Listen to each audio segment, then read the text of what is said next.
itu karena menengok kebiasaan budak ini melompat-lompat karena kegirangan, ditegurlah oleh Jibril. "Oi budak," kata Jibril, "enggak engkau merasa malu? Enggak ada sopannya kamu sedikit pun? Kenapa Jibril? Kok engkau marah sama saya? Kamu itu nggak ada lagi rasa malu. Padahal kamu tadi sudah mau bertemu dengan orang yang engkau cintai, yang engkau rindukan selama ini. Tetapi sekarang berada engkau di depan orang itu, tetapi perangai engkau tetap tetap semacam yang tidak disukai oleh saya," kata Jibril. Langsung si budak ini tadi, pas Jibril menyebut bahwa itu adalah Muhammad di depannya, langsung budak ini ibarat berhenti itu pakai cakram langsung, langsung berhenti dari perbuatannya semacam itu. Nah, itu budak, Pak, itu budak, itu hewan, nggak punya pemikiran, nggak punya semacam kita, Burak satu kali teriakan saja, satu kali bentakkan saja, sudah paham, berhenti dari perbuatan maksiatnya. Tetapi banyak manusia sudah sering diteriakkan, sudah sering ditegur, masih perangainya kayak itu terus menerus. Nah, itu bedanya. Ketagihan ya Pak. Kalau kamu sholat ini sudah berapa kali itu ditegur, diteriakin, sudah dari mana saja ini ulamanya diundang. Tahun kemarin menurut Nabi Pak KUA Muhammad Nur, saya dapat cerita yang menteriakan, yang menegur, masih kayak itu juga, masih kayak itu juga. Ini apa contohnya? Kalau sedangkan budak tadi satu kali teriak saja sudah paham dia, berarti ini dilarang, berhenti ya, langsung diam. Itu hewan. Tapi kalau kita manusia banyak yang parah daripada banyak yang parah. Tapi bukan di sini, bukan di sini. Kalau di sini mantap semua, alhamdulillah. Musala kita penuh, penuh itu isinya. Coba tengok itu, yang laki-laki di dalam itu penuh semuanya. Nggak ada yang jorong ini, satu jorong ini, nggak ada yang nggak ikut ke sini. Pasti semuanya ada di dalam. Bagi yang berangkat pasti ada dalam semuanya. Tapi yang nggak berangkat masih di rumah. Nah, bagi yang nggak berangkat, nggak ada halangan, nggak sakit, nggak ada satupun, berarti kalah oleh burak satu kali tegur berhenti, satu kali perintah berangkat. Ini sudah berkali-kali memerintah nggak datang, berarti lebih parah daripada burak. Paham? Ini kaum ibu yang hadir sekarang ini kan suaminya ikut semua kan? Ada suaminya dalam semua? Alhamdulillah. Berarti ini istri soleha, suami itulah yang dimaksud rumah tangga sakinah mawaddah warahmah. Suami ke masjid, istri ikut ke masjid. Suami sholat, istri ikut sholat. Suami baca Quran, istri ikut baca Quran. Suami puasa, istri ikut puasa. Itu namanya suami soleh, istri soleh. Kalau suami soleh, istri soleha, rumah tangga sakinah, akhirnya masuk surga. Ini semuanya nanti insya Allah kalau mati, tapi syaratnya satu, mati dulu mati dulu baru bisa masuk surga. Kalau nggak mati nggak dapat masuk surga. Nah, kita langsung saja diambil burak, nyampe burak kita percepat saja karena hari sudah malam, hari sudah malam. Nyampe burak di depan Nabi kita Muhammad SAW. Apa kata Jibril? Irkab ya Muhammad, irkab ya Muhammad, naik Muhammad, naiklah Nabi kita di punggung burak. Naik di punggung burak sesuai dengan ayat yang dibacakan oleh saudari kita tadi, permukaan tadi, ayat itu satu-satunya ayat yang menceritakan tentang perjalanan Isra wal Mi'raj. Diperjalankan Nabi kita dari Masjidil Haram ke Masjidil Aqsa Palestina, diceritakan dalam ayat ini tadi. Nah, di perjalanan Nabi kita percepat saja. 5 perhentian Nabi kita, 17 pemandangan Nabi kita, naik kepada punggung Burak, irkab ya Muhammad, naik Muhammad. Naik Nabi kita, setelah naik terbang.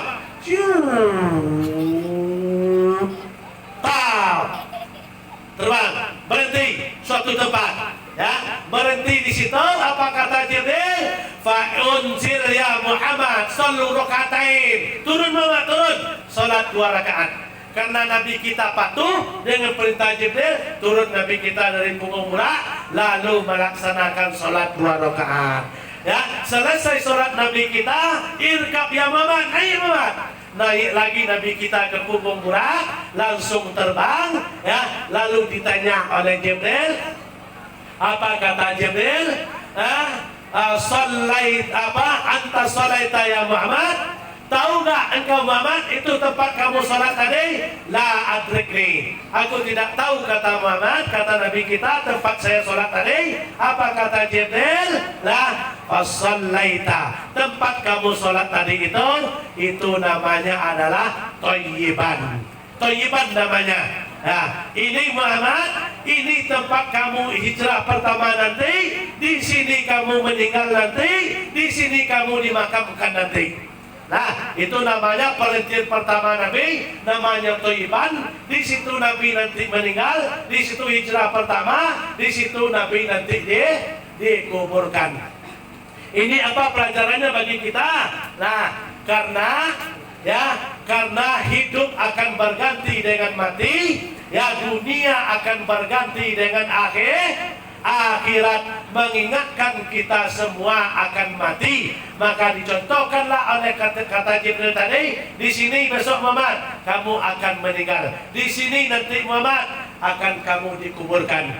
Maka ini pelajaran bagi kita, jangan sampai kita lupa bahwa hidup akan mati, ya, bahwa dunia akan berganti dengan akhirat. Nah, Bapak dan Ibu yang kami muliakan, yang dirahmati oleh Allah Subhanahu wa Ta'ala, kita hitung lagi 4 perhatian, kita percepat saja, ya. 4 perhatian, ya. 1 adalah tadi yang pertama Thayyiban, yang kedua adalah Madian, ya, yang ketiga adalah Bukit Lambatul Sina, yang keempat adalah Baitul Lahmi, yang keempat adalah perhentiannya adalah Baitul Maqdis. Nah, jadi kita lanjut saja pentaraan Baitul Maqdis dengan perhentian yang keempat ini tadi. Di situ diperlihatkan oleh Allah, yaitu 17 pemandangan bagi Nabi, untuk Nabi kita. 17 pemandangan, 5 perhentian. Apa pelajaran bagi kita? Salat 5 waktu sehari semalam.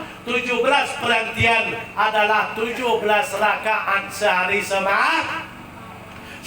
Itu makna atau tujuan bagi kita. Nah, kita langsung saja Bapak dan Ibu yang kami muliakan. 17 perhentian, ya, 17 pemandangan tidak kita baca lagi, ya. Perhentiannya yang 5 tadi tidak kita baca lagi. Kita langsung saja, 17 pemandangan diberikan oleh Allah kepada Nabi kita. Secara langsung terus nampak 17 pemandangan. 2 yang baik, 15 yang buruk. Mana yang kita bilang tadi? 2 yang bagus. Yang pertama, melihat orang yang panen padi di depan masak, diambil di belakang masak lagi. Itulah ketika hidupnya melakukan amal soleh. Yang kedua, yang terbaik diperlihatkan oleh Allah kepada Nabi kita adalah sekelompok manusia yang berpakaian putih, yang berjenggot panjang, yang wajahnya bercahaya, berzikir kepada Allah, bercahaya wajahnya. Itulah ditanya oleh Nabi kita kepada Jibril, Man haza ya Jibril? Itu siapa Jibril? Kata Jibril menjawab, itulah contoh Muhammad, umat engkau bagi laki-laki semasa hidupnya di dunia nanti. Mereka itu mencintai masjid, mencintai solat berjamaah, maka itulah contohnya umat engkau, ya, yang diposisikan oleh Allah, tempatnya bersih, cahaya wajahnya dan ikut tubuhnya bersih, dan rambutnya putih, dan jenggotnya panjang.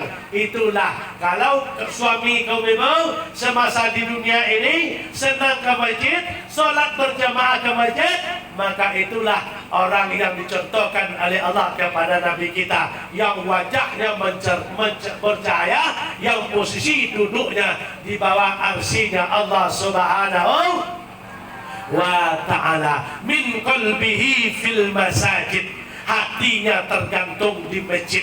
Itulah orang, itu pemandangan dua yang baik yang dicontohkan kepada Nabi kita Muhammad sallallahu alaihi wasallam waktu Isra Mi'raj tersebut. Ya, singkat saja, itu yang baik. Ya, sebenarnya panjang. Ya, mana yang buruk yang 15? Kita baca saja agak satu atau dua. Yang pertama dari 15 yang buruk. Yang pertama, ditengok di situ, ya, nampak oleh Nabi kita, dalam pandangan Nabi kita ada di situ orang yang sedang memukul-mukul kepala. Itu mungkin kita sudah paham. Dipukul kepalanya pecah utuh lagi, dipukul pecah utuh lagi. Ditanya oleh Jibril, oleh Nabi kepada Jibril, ya Jibril, man haza ya Jibril? Itu siapa itu ya Jibril? Dijawab oleh Jibril, itu adalah umat engkau Muhammad semasa di dunianya meninggalkan salat yang 5 waktu. Jadi bagi kita yang mengabaikan salat 5 waktu, yang meninggalkan salat 5 waktu, nanti dipercontohkan oleh Allah kepada Nabi Muhammad, pekerjaannya memukul-mukul kepala, pecah pukul lagi, pecah utuh lagi, pukul lagi. Itulah perbuatan orang yang meninggalkan sholat 5 waktu. Nah, itu yang dari 15 yang buruk. Yang kedua, pemandangannya adalah ada di situ sekelompok wanita dalam keadaan mohon maaf tanpa busana satu helai pun, dibakar oleh Allah, disalai oleh api dari neraka, rambutnya digantung, ya, pahanya, mohon maaf, pahanya ditusuk oleh Allah, ya, dari besi dari neraka. Ditanya oleh Nabi kita kepada Jibril, ya Jibril, itu apa perbuatan umatku ya Raya Jibril? Itulah contoh umat engkau, para wanita semasa hidupnya mereka senang perbuatan zina, mereka senang untuk membuka aurat, mempertontonkan aurat mereka. Maka itulah nasib mereka nanti di akhirat, diazab oleh Allah, disiksa oleh Allah. Maka inilah pelajaran bagi kita kaum ibu yang kami muliakan, yang dirahmati oleh Allah Subhanahu wa ta'ala. Contoh-contoh yang diperlihatkan oleh Allah kepada Nabi Muhammad itu waktu Isra dan Mi'raj itu akan terjadi nanti kepada kita semua. Apapun itu bentuknya, ya, ada yang ditengok oleh Nabi kita, seorang laki-laki yang berjalan gempoyongan, mereng ke kanan, mereng ke kiri, mengambil kayu bakar, kayu api, dinaikkan ke bahunya, jatuh, ambil lagi, jatuh, ambil lagi. Ini adalah gambaran pemimpin yang bukan amanah, pemimpin yang tidak sesuai dengan tuntunan Allah Subhanahu wa ta'ala. Dia jadi pemimpin tetapi berbuat sekehendak hati. Dia jadi pemimpin, dia bertindak sekehendak hati, termasuk pemimpin dalam rumah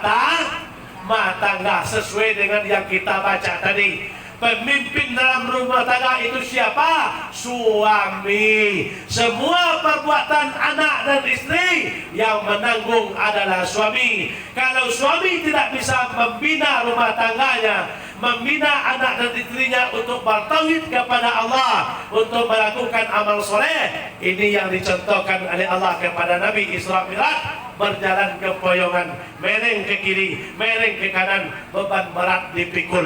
Ini contoh pemimpin yang tidak amanah, tidak sesuai dengan tuntunan agama. Ada orang yang memotong tangan, dipotong tangannya panjang tumbuh lagi. Inilah orang yang korupsi, orang yang memakai tanda tangan palsu, ya, ditandatanganinya ini supaya dia mendapatkan sesuatu di dalamnya. Maka ini orang ini nanti lah dipotong tangannya. Orang yang suka korupsi, yang memasukkan tanda tangan, yang memasukkan administrasi, itu nanti di tangannya dipotong sendiri, tumbuh lagi, dipotong lagi sampai hari kiamat. Itulah perbuatannya. Semua perbuatan itu akan terjadi kepada setiap pelakunya semasa hidup di dunia ini. Bapak dan Ibu yang kami muliakan, yang dirahmati oleh Allah Subhanahu wa Ta'ala. Dan ada lagi laki-laki yang jalannya miring sebelah, berat sebelah. Ya, dia jalan ke depan tapi jalannya miring sebelah. Ini apa orangnya kalian Jibril?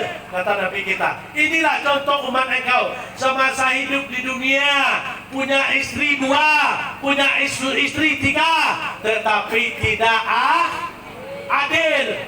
Jadi kalau ada suami kita laki-laki yang punya istri lebih dari 1, tidak berhukum adil, tidak berbuat benar, nanti di akhirat jalannya miring sebelah.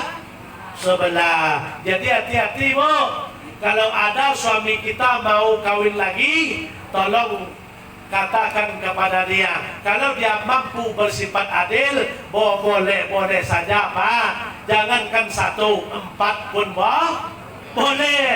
Tapi adil. Kalau tidak adil nanti akan disiksa oleh Allah dengan berjalan miring jalannya. Nah, begitu juga kalau ada seorang istri, ya, dalam punya suami tapi senang dengan suami orang lain, itu tanggung siksanya. Sangat berat lagi siksanya. Kenapa? Orang yang mencintai suami orang berdusi, istri yang mencintai suami orang yang mencintai istri orang, itu dibenci oleh Nabi Muhammad sallallahu alaihi wasallam. Mana dalilnya? Laisa minna habbaba'in minan nisa'i warijal.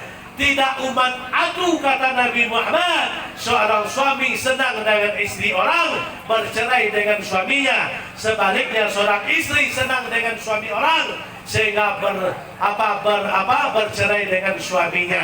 Maka bukan umat aku, kata Nabi. Ya, di orang yang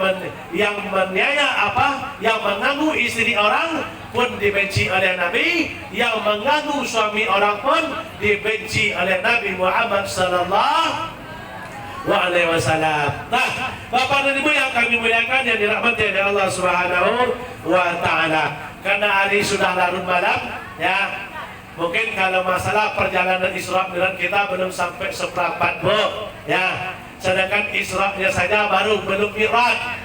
Mi'raj nanti naik lagi ke langit pertama, bertemu dengan Nabi siapa, apa pembahasannya, Nabi langit kedua, langit ketiga, langit keempat, sampai langit ketujuh, sampai menghadap Allah Subhanahu wa Ta'ala. Masih banyak lagi, ya. Tapi karena hari sudah malam, ya, mungkin pengajian Isra Mi'raj kita, karena mulai juga kita tadi sudah terlalu malam, ya, mungkin tidak sampai ke ujung pembahasan kita.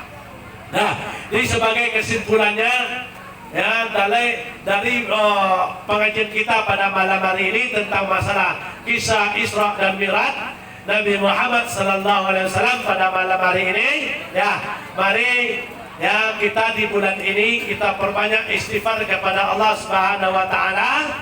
Insya Allah mudah-mudahan malam ini bagi kita yang dengan iman, dengan ikhlas untuk menghadiri acara Isra Mi'raj ini, walaupun kita berada di luar, walaupun berada dalam mushola, insya Allah mudah-mudahan dengan ikhlas sampai pulangnya kita nanti akan dicatat oleh Allah sebagai amal soleh di sisinya. Amin ya rabbal alamin. Jadi seperti biasa Bu, kalau kami kalau nggak ada halangan nanti mungkin mau pulang juga langsung ke rumah kalau nggak ada halangan, ya, karena nanti besok pagi ada acara. Besok pagi acaranya 2, langsung malamnya juga ada. dia mungkin kalau undangan langsung pulang. Tetapi kami biasa dimanapun tempatnya, di akhir acara, walaupun Maulid Nabi apapun itu namanya, kami tetap buka sesi tanya jawab. Walaupun hari sudah malam, bagi yang tetap setia mau kepingin bertanya, kami silakan, kami minta waktu sedikit untuk tanya jawab, boleh. Bagi yang mau pulang silakan, ya. Tetapi ingat, yang tidak ada halangannya, yang tidak ada kepentingannya, yang dalam suatu majelis, barang siapa yang paling dahulu pulang turun dari masjid, itu adalah perwakilan adalah nenek moyangnya iblis. Ya, yang tidak ada unsurnya, yang tidak ada kepentingnya, yang paling dulu turun dari masjid, yang paling dulu turun dari musola, yang paling dulu bubar dari suatu majelis, itu adalah perwakilan dari nenek moyangnya iblis. Nah, ingat itu aja. Nah, di akhir acara kita buka tanya jawab sesuai dengan tema boleh, di luar tema boleh. Sedangkan saya saja yang jauh dari Stapus belum minta pulang, masa kita yang dekat mau pulang? Kalau giliran organ sampai jam 3, ya, sampai jam 3 subuh, itu tahan dulu. Oh, tahan, nggak pernah ngantuk, hujan, nyamuk, libas terus. Yang penting nonton, walaupun anak kecil digendong nggak apa-apa. Tapi kalau giliran untuk yang baik, untuk amal soleh, inilah perbuatan yang ada di dalam ini. Itu yang kita kaji tadi. Kalau dia bersadang di sini, masuk ke masjid, kantuk datang, capek datang, rasa capek, walaupun di luar kantuk datang, itu kerjanya di dalam. Tapi kalau orang yang rajin berzikir la ilaha illallah setiap selesai salat, insya Allah sampai kapanpun dalam masjid, sampai kapanpun dalam musala, yang namanya untuk kebaikan tidak akan merasa ngantuk. Ini contoh ini yang matanya sebesar terung ini berarti kan rajin zikir ini nggak pernah ngantuk. Sebab kenapa? Karena setan di dalamnya di sini nggak ada, nggak ikut dia. Orang yang cepat pulang dari suatu majelis berarti dia masih ditempati oleh iblis. Nah, disilakan kalau ada yang mau tanya, ya, walaupun kaum ibu, walaupun kaum bapak, silakan untuk bertanya. Ya, sesuai dengan tema pun boleh, di luar tema pun boleh untuk bertanya.